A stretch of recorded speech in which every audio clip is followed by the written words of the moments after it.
Selamat datang di channel Pendidikan Al-Milham. Kelas 5, tema 6, subtema 2, muatan pelajaran IPA. Perpindahan kalor atau panas. Apakah ketika berjemur kalian dapat merasakan panas matahari? Panas atau kalor dapat berpindah dari benda yang suhunya lebih tinggi ke benda yang suhunya lebih rendah. A. Cara perpindahan panas melalui 3 cara.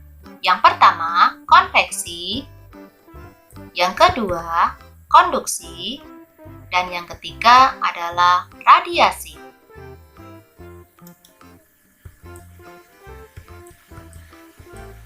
Satu, konduksi. Konduksi adalah perpindahan kalor atau panas tanpa disertai perpindahan zat perantara. Contohnya, gagang teflon terasa panas saat digunakan untuk memasak. Yang kedua, besi yang dipanaskan dengan lilin akan terasa panas. Kedua peristiwa ini terjadi karena adanya perpindahan panas atau kalor dari api ke zat logam. 2. Konveksi. Konveksi adalah perpindahan kalor atau panas melalui zat perantara, di mana zat perantara ikut berpindah. Biasanya terjadi pada zat cair dan zat gas. Contoh yang pertama adalah air yang direbus seperti diaduk-aduk karena partikel air yang ada di bawah pindah ke atas. Yang kedua adalah peristiwa angin darat dan angin laut. Angin darat terjadi pada malam hari, sedangkan angin laut terjadi pada siang hari. Angin darat terjadi pada malam hari karena suhu di darat lebih panas daripada suhu di laut, sehingga terjadi perpindahan panas dari darat ke laut.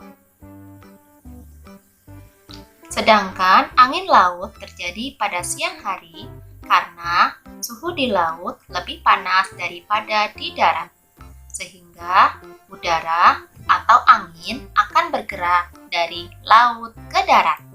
Contoh dari konveksi lainnya berikut ini. Yang pertama adalah sirkulasi udara di jendela rumah karena adanya perpindahan partikel udara panas. Yang kedua adalah cerobong asap pabrik yang membumbung tinggi karena adanya perpindahan partikel asap.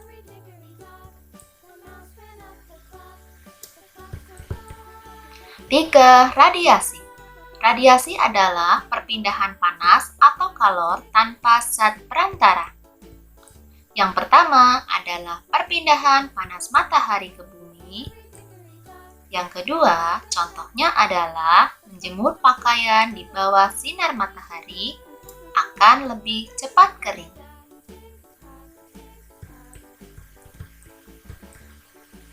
Radiasi selanjutnya adalah tubuh akan terasa panas jika berada dekat dengan api unggun. Radiasi selanjutnya adalah menetaskan telur ayam dengan lampu. Mari kita lakukan percobaan perpindahan panas. Kalian dapat menyimak pada buku paket halaman 76. Siapkan alat dan bahan yang diperlukan. Pertama, sebuah sendok dari logam, 200 ml air hangat, sebuah gelas bening. Cara kerja, masukkan air hangat ke dalam gelas bening. 2. Masukkan sendok ke dalam gelas yang berisi air hangat. 3. Setelah beberapa saat, peganglah ujung sendok dengan tanganmu. 4. Tetaplah memegang ujung sendok selama kurang lebih 2-3 menit. Catatlah apa yang kamu rasakan. Ujung sendok terasa hangat karena ada perpindahan panas dari air hangat melalui sendok logam. Mari kita jawab pertanyaan berikut. 1. Apa yang kamu rasakan setelah memegang sendok yang dimasukkan dalam air hangat? Lama-lama ujung sendok akan terasa hangat. 2. Mengapa ujung sendok yang kamu pegang terasa panas? Karena panas atau kalor berpindah dari suhu yang lebih tinggi ke suhu yang lebih rendah. 3. Termasuk peristiwa apakah perpindahan pada percobaan ini? Mengapa disebut demikian? Peristiwa ini disebut dengan peristiwa konduksi, karena panas berpindah tanpa disertai perpindahan zat perantara. Kesimpulan, peristiwa penghantaran panas di mana zat perantaranya tidak ikut berpindah disebut konduksi. Selanjutnya, kita lakukan percobaan kedua. Kalian bisa menyimaknya pada buku paket halaman 83. Siapkan alat dan bahan yang diperlukan. Segelas air panas, es batu, air matang, 1 buah kantong plastik ukuran kecil, 1 buah karet gelang, pewarna makanan. Untuk langkah percobaan, kalian silakan baca sendiri ya. 1. Bagaimana bentuk es batu setelah dimasukkan ke dalam air panas? Apakah es batu mencair? Mengapa demikian? Ukuran es batu akan mengecil dan mencair karena pengaruh kalor dari air panas. 2. Es batu mencair karena mendapatkan panas. Berasal dari manakah panas tersebut? Panas tersebut berasal dari air panas.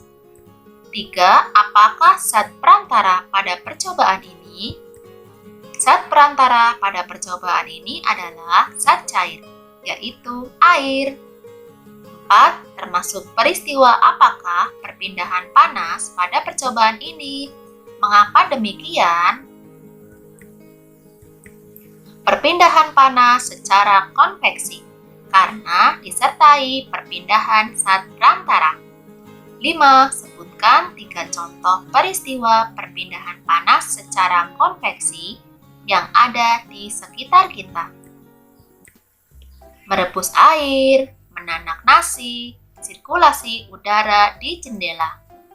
Kesimpulan, peristiwa penghantaran panas di mana zat perantaranya ikut berpindah disebut konveksi. Percobaan ketiga, kalian bisa menyimaknya pada buku paket halaman 121.